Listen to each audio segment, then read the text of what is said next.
Hi, I'm going to be doing a presentation on a SmartBook presentation that I made. Unfortunately, my Mac has finally completely gotten fed up with SmartBoard technology and will no longer actually load my presentation. Um, I'll be posting it to Moodle. I really hope it actually works, considering I'm a little behind on it, getting it in, but instead, I'm going to do a short synopsis of it. Hopefully, it actually opens on somebody else's computer and follow along. Otherwise, I have had my entire presentation destroyed.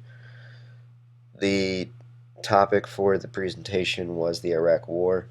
The slides are supplemental activities to a lecture-based lesson in which students will receive introductory level knowledge on the Iraq War, such as geographic location, some key historical figures, what the Coalition of the Willing was, who was in it, or some major people that were in it, um, some of the generals, and then a really short timeline just to get kind of some of the key controversies of the Iraq War down, and then finally a math equation project to get their heads around um, some of the unfortunate human fallout as a result of the war.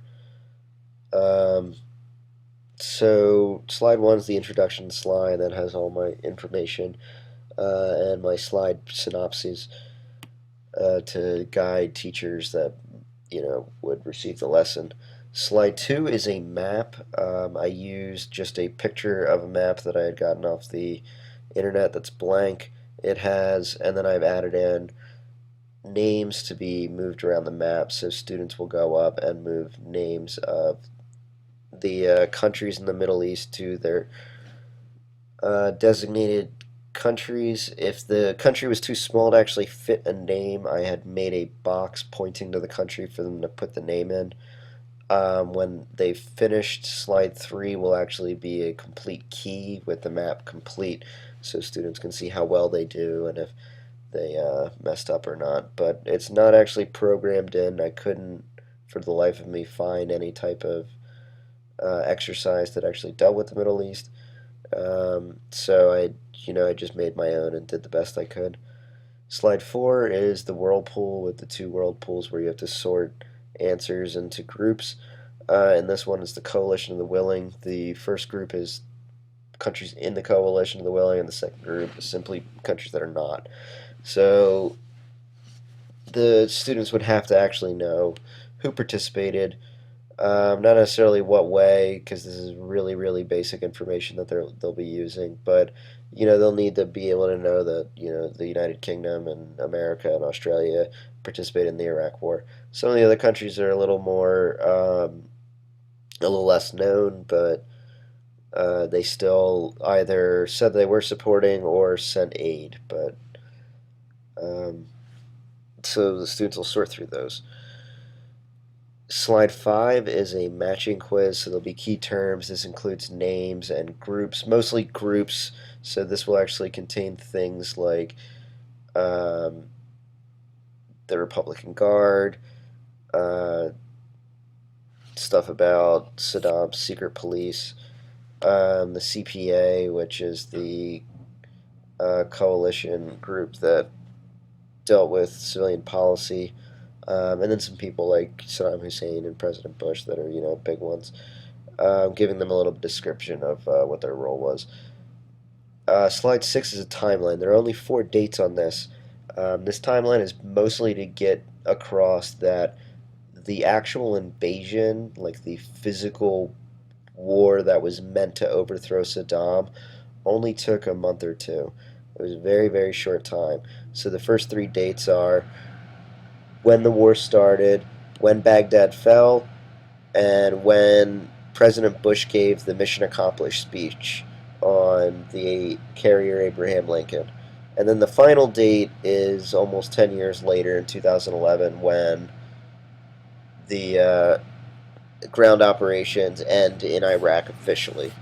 So that's to get across that even though it was a very quick victory or alleged victory, that the war and the occupation took significantly longer. Um, the number 7 tomato splat is like hangman for key historical figures. So this includes a lot of generals, President Bush again, Saddam Hussein, and Paul Bremer, who was the director of the CPA and one of the guys who dealt with a lot of the Reconstruction policy, a lot of which was problematic.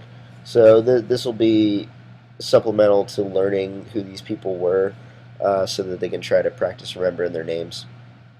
And then lastly, slide 8 is mostly a lot of information. The students will be able to come up to the board at this point and solve an equation where I've given them um, some statistical information about deaths in Iraq, mostly civilian, um, and the amount of civilian deaths per year. And then at the bottom, I have the total U.S. casualties for the war, the death casualties, not just injuries, around 2,000. And what their job will be is to add all these number ups and find a final percentage of what the total percentage of U.S. casualties were compared to civilian casualties. And I did the math, and it ended up being 1.9%, which is a really sad number, but it's a thing that I really want to get across to students within learning about the Iraq War, because a lot of the time people find this terrible tragedy that all these U.S. vets died, which is terrible, but it's a marginal number compared to the gross amount of damage that was done to the actual people who lived there, and I really want to get that across to them as a final stepping stone into what would be a unit on a detailed exploration of the Iraq War. Sorry that this did not go well, but hopefully I'll be able to actually get this open on another computer, or somebody else will be able to see it.